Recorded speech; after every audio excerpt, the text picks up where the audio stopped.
know, we will do it in a way that respects American values, honors the rule of law, and recognizes how much stronger a country we are because of our immigrant past.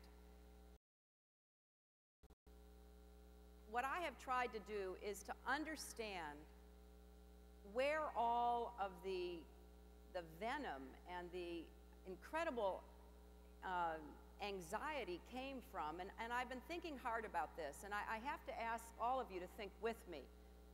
You know, I have been privileged to travel our country for many years, you know, going back and doing things like I did 35 years ago in Texas, all the way up to my husband's campaigns and his 8 years in the White House. And as I traveled extensively across America, until recently, I did not hear the kind of insecurity and opposition to bringing immigrants into American society as I hear today. And I think there are several reasons for that. You know, back in the 1990s, the economy was growing for everyone.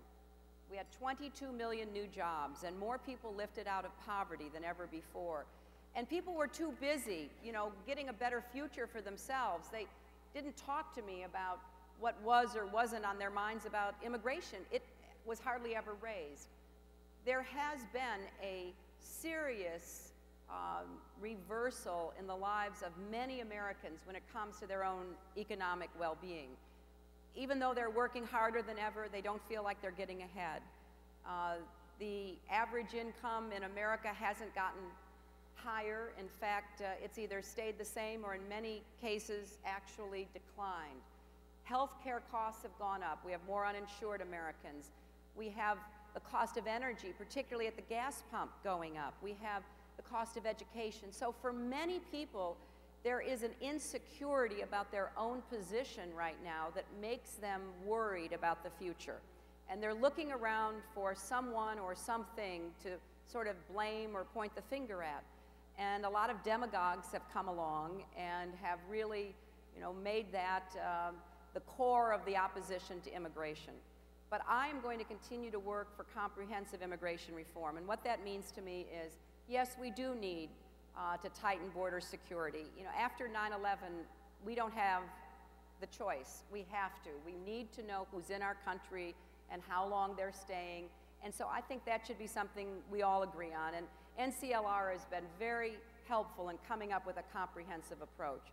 Secondly, we need to make it clear that employers cannot exploit undocumented workers, and they have to be held accountable for that.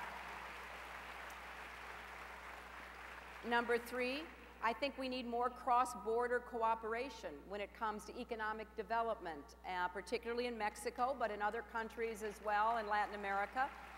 And we should, I think, also look for ways to lessen some of the burdens that local government faces. You know, a lot of local governments are now beginning to pass anti-immigration resolutions and laws, and what they all say is, look, we don't set immigration policy, but we have to pay for education and health care and law enforcement. Well, the federal government should provide more help to communities so that they can deal with whatever the challenges are. But finally, it was, I think, quite clear that the main issue, and the one that everything really turned on, was what we would do with the 12 million who are here already. And of course, Senator Menendez and I favored a path to legalization, and we wanted to make it clear that we would have conditions where people would have to pay fines and try to learn English and wait in line, but we wanted to do what we thought was both right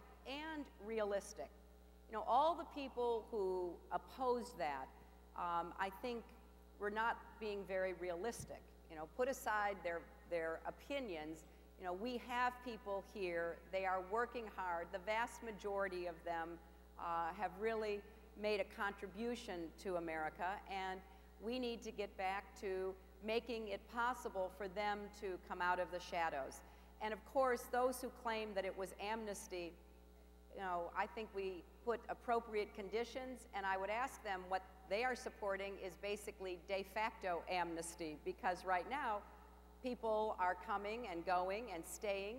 So in effect, I think what Senator Menendez and I were trying to accomplish was a much more responsible approach, and we're going to go back and try to make that happen in the future.